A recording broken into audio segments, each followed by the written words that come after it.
হচ্ছে ভাই যত দিন যাচ্ছে আল্লাহর রহমত কিন্তু আমরা আসলে নিতে পারতেছি না। হয়তো প্রশ্ন মনে হবে যে ভাই ভুল বলতেছি, একটু মনোযোগ দিয়ে শোনেন।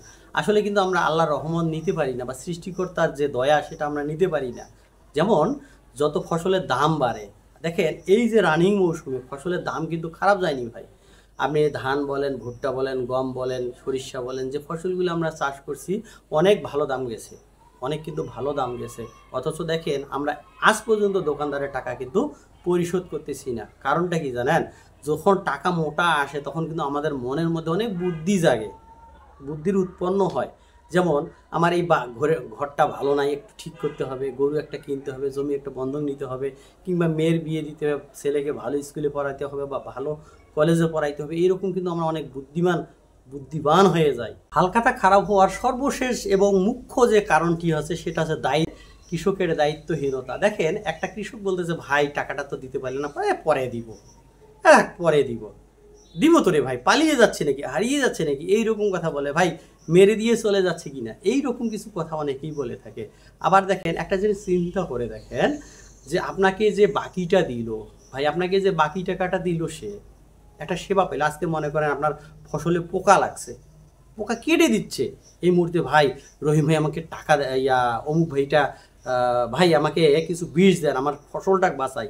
হাতে কিন্তু সে সময় টাকা ছিল না ভাই, কিন্তু সে বাকিটা দিয়ে সেবাটা কিন্তু আপনাকে দিছে, যে ভাই ঠিক আছে পরে টাকাটা দিয়ে আগে ফসলটা বাঁচান। অথচ দেখেন সেই মানুষটার টাকা কিন্তু আপনি দিতে পারলেন না।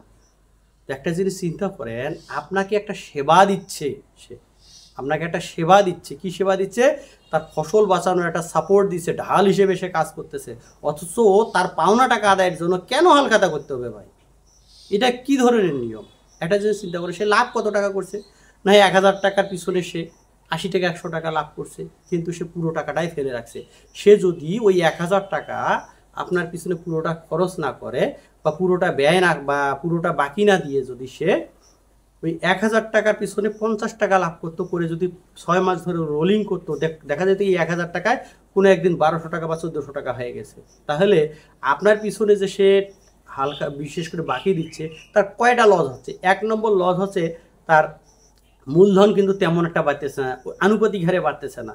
2 নম্বর বিষয়টা হচ্ছে এই হালখাতার টাকা উঠাতে গিয়া তাকে এই যে 100 টাকা বা 80 টাকা লাভ করলো সে, সেখান থেকে দেখেন আপনাকে মোটা অঙ্কের একটা খাওয়া দাওয়া দিতে গিয়ে, প্রায় একটা মানুষকে ভাত খাওয়াইতে গেলে যদি ন্যূনতম খাওয়ায় অন্তত 100 টাকা বা 100-150 টাকার নিচে কিন্তু হয় না।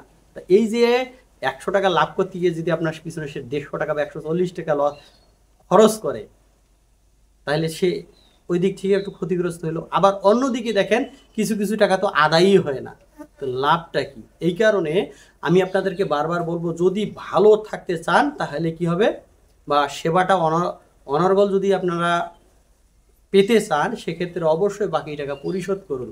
কারণ পরম প্রেমময় শ্রী শ্রী ঠাকুর অনুকূলচন্দ্র একটা কথা বলেছিলেন, দিতে যে জানে না পাওয়া তার ঘটে না। আজকে যদি আপনারা টাকা পরিশোধ করতে না পারেন, তাহলে আগামী দিনে কিন্তু দিন আসতেছে কেউ আর আপনাদেরকে বাকিতে দেবে না। তবে একটা কথা বারবার আমি আপনাদেরকে বলি, আজকে দেখেন আপনাদের 1000 টাকার পিছনে 140 টাকা সে খরচ করলো, সে কিন্তু হিসাব করবে কত টাকা আমি খরচ করতেছি। 140 টাকা আমি লাভে করলাম 80 টাকা বা 100 টাকা, কিন্তু তার পিছনে আমাকে খরচ করতে হচ্ছে কত টাকা? 140 টাকা। বাকি 40 টাকা ঘাটতি পূরণ করবে কিভাবে? তাহলে কি করবে জানেন? সে লো কোয়ালিটির যে প্রোডাক্টগুলো আছে সেই প্রোডাক্টগুলো বিক্রি করবে। এতে করে লসটা কিন্তু আপনাদেরই। যদি সে অসৎ কাজ করে থাকে, এর দায়ভার কিছুটা হলেও আপনাদেরকেও নিতে হবে। এই কারণে আমি আপনাদেরকে বলবো, যদি ভালো কিছু পেতে চান ভালো কিছু করেন। এইটাই হচ্ছে আমার মূল আলোচনার বিষয়বস্তু। দর্শক, ফসলের জন্য প্রয়োজনীয় উপকরণ, বীজ, সার, কীটনাশক, আগাছানাশক, ছত্রাকনাশক ইত্যাদি উপকরণ যে মানুষটি বাকি নামক সেবা দিয়ে দিনের পর দিন আপনার উপকার করে যাচ্ছেন, এমন পরোপকারী এবং সৃষ্টিকর্তা নিরীহ বান্দাকে ফাঁকি দিতে কি আপনাদের বিবেকে একটুও বাধা দেয় না? দেখুন, মানুষকে ফাঁকি দিতে গিয়ে যেন নিজেই ফাঁকিতে না পড়েন। কারণ একটা জিনিস মাথায় রাখবেন, সৃষ্টিকর্তা ছাড় দেয় কিন্তু কখনোই ছেড়ে দেয় না।